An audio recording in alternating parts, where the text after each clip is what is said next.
तर मित्रांनो आम्ही आता जाणार आहे कोकणात. हे दोघं हसते ते मागचे. तोंड दाखवे. नाव काय तुझं? प्रकारे प्रभुराज भोसले. ह्या आहेत आमच्या वहिनी. ह्या आहेत इंद्रजित भोसले. ही आहे माझी लाडकी बहीण. लाडकी बहीण योजना. तिला काही 1,500 रुपये येत नाहीत. आणि ही आहे आमची सर्वज्ञताई. हाय कर सर्वज्ञताई. हा आहे माझा भाऊ. हाय करा. नको हाय नको. ते गाडी चालवते सध्या.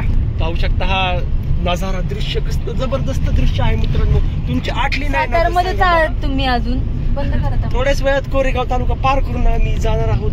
कोकणातच्या घाट चालू होणार आहे. आणि जो अप्रतिम दृश्य आहे जे आपल्याला पाहायला भेटणार आहे ते थोड्याच वेळात आपल्याला भेटेल. फक्त 5 मिनिटं तुम्ही वाट पहा आणि मग बघा मजा. तर इथं आम्ही छानशा कुठे बसलोय आपण हॉटेलमध्ये बसलो खायला. तिथं आम्ही चहा वगैरे पिणार आहे आणि जाणार आहे. तर हे दोघं आहेत. अरे दुसरा कुठे गेला? नमस्कार कर प्रभू. त्याला शिस्त नाहीये. शिस्तबद्ध नाहीये त्याला करणे. तर ह्यानी आता काय जास्त खाल्लं नाहीये. तर इकडे असं दिसेल. अशा प्रकारे मी नसणारा मारवाडी, थोडासा जैन, थोडासा गुजराती म्हणून खूप लाईट वेट खाल्ला आहे. आणि ह्यांनी दरवेळेस प्रमाणेच पोटाला लागेल तेवढं खाण्यापेक्षा हाता लागेल तेवढं खाल्लं. तर इथं तुम्ही पाहू शकता जीवा भारी. खूपच डोंगर भारी आहेत. पुण्याची मुंबईची माणसं आहेत ना. इंदर मनोगत व्यक्त कर. कसं वाटतंय मित्रांनो? असं स्वर्गीय अनुभव आहे. तुम्ही पाहू शकता. बाहेर बघा बाहेर बघा बाहेर दाखव. मागून कॉमेंट्री चालू आहे. बघा किती सुंदर आहे डोंगर. हा एकदम स्वर्गीय अनुभव आहे. तुम्ही सारख्या माणसांना भेटणं अशक्य आहे म्हणून आम्ही तो स्वर्गीय अनुभव घेतोय. तुम्ही सुद्धा घ्या. तर इथं आम्ही महाबळेश्वर मध्ये पोहोचलो आहे. तर इथं आम्ही थांबलो आहे. तुम्ही पाठीमागे प्रतापगड पाहू शकता. तर आता आम्ही खेडमध्ये पोहोचलो. थोड्या वेळातच आम्ही कुठं दापोलीला पोहोचणार आहे. तर असे सगळे आहे त्याच जागेवर आहेत. थोडा अंधार पण पडलाय बाहेर. तर आता आम्ही दापोलीत पोहोचलो आहे. तर इथं आहे आम्ही सगळे नीट पहा. आमची रूम इथं प्रभू झोपलाय. इथं मागे टीव्ही चालू आहे. आणि ही पाठीमागं तुम्ही सगळं पाहू शकता असं. आणि ही आहे आरसा आहे. हा आहे आमचा बेड जिथं आम्ही रात्री झोपणार आहे.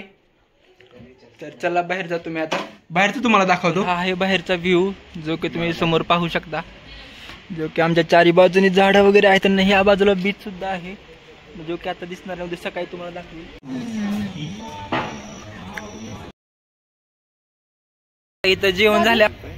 आता मस्तपैकी जेवण झालंय. तर रेकॉर्ड केलं नाही मी. थोडीशी एक व्हिडिओ काढली तुम्हाला. चोपाळ आहे मस्तपैकी. तिघं बसलो इथं. जेवण झाले. तर आता आम्ही चाला जाणार आहे. दिसणार नाही ती लाईटीमुळे. बाय. तर जसं की आता आम्ही इथे बसलो आहे 3 जण. हे पाहू शकता तुम्ही नजारा आहे. झाडाला त्यांनी लाईट गुंडाळल्यात. इकडे फोटो शूटिंग चालली आहे त्या तिघांची. आणि अजून तिकडे आहे.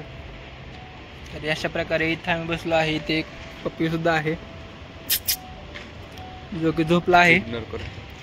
ज्या की त्यांनी आम्हाला इग्नोर केले. नाही ना बघितलं. तर जसं की तुम्हाला समजले असेल आम्ही कोकणात आलो आहे. आणि हा ब्लॉग मी इथेच एंड करतो. भेटूया आपण उद्याच्या ब्लॉगमध्ये. Bye bye.